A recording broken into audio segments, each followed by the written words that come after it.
Anomalies have received an update in the form of a fourth particle reaction. This is called transformation type. Basically, it affects the behavior of the anomaly, whether it pulses more, pulses less. This can either produce more points or produce less points depending on the severity of the behavior. So if I shoot it with epsilon particles for this example, obviously it won't be the same for whatever anomaly you're looking at, I could transform the behavior, which I just did.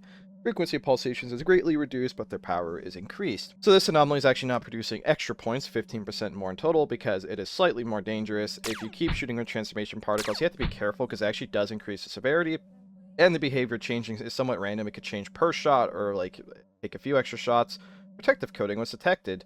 So not all of them are inherently like very clear what they do, but that's kind of your job as a scientist to figure out. Anyways, anomalies can now be molded to be safer or more dangerous, so risk, reward, that type of thing. You can no longer have panels open on Borgs, emitters, or apes and have them locked. So really, this is just an update that makes panels make more sense. Inventory management has been improved. This is technically improved last week. I missed it in the changelog.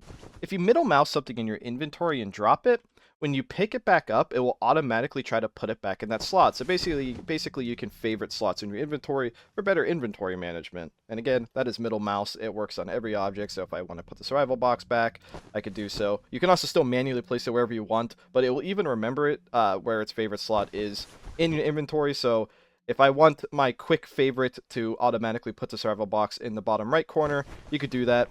It does get a little confused because you can actually favorite an object in 2 locations, so just remember to unmiddle mouse it from the location you don't want it in.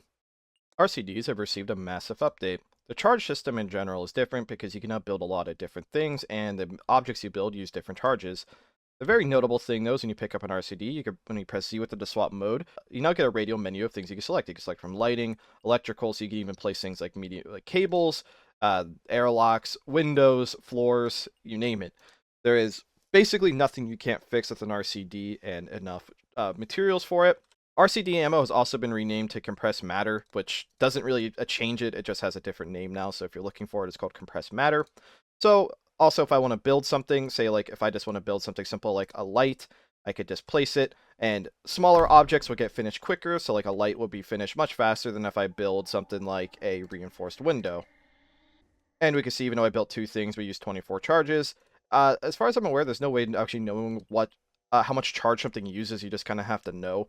But anyways, it still adds a ton of functionality to RCDs and makes building and fixing stuff much, much better. You can now use multi-tools on door electronics to pick what access you want the doors to have. You can actually assign doors to have accesses that you don't have access to, so normal engineers can fix any type of doors that they want, which also means that syndicate agents can use this for their own effect to lock doors to whatever stolen access they may have. So now it isn't just the chief engineer and Hop's responsibility to fix broken accesses on doors. Wheeled objects are now easier to pull. This includes things like fuel canisters, portable scrubbers. It's very noticeable when you try to pull them. You're not being like lurched backwards from the weight of it, and you practically move full speed. You can now properly deconstruct or construct thin firelocks. Before you had to break them if you wanted them gone. Now you can just follow the deconstruction steps.